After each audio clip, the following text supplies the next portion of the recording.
My journey's been a bit of a strange one. I did a degree at Leeds University in human genetics, and I got to the end of it and realised I didn't want to work in a lab, so I didn't really know what I was going to do with my life.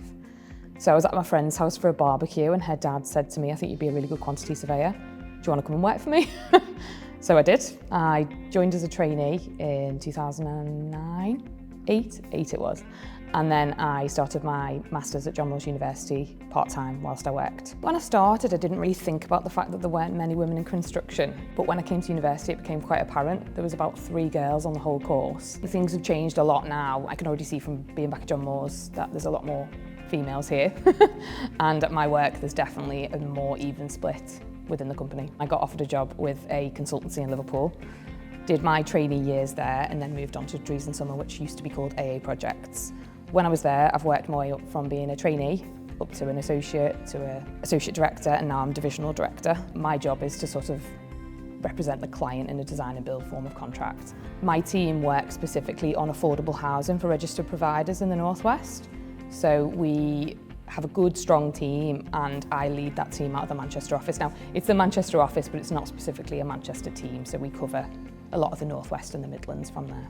So a big part of my job as divisional director is business development. So I'm going out meeting clients, developing relationships, developing friendships that lead to further work that bring business into the company, obviously improve our image, improve our reputation, and give a good service to clients. As a woman in the construction industry, I have been lucky enough to not really face any challenges. I've always had a really supportive team around me and never really felt like being a woman has made any difference to my career progression.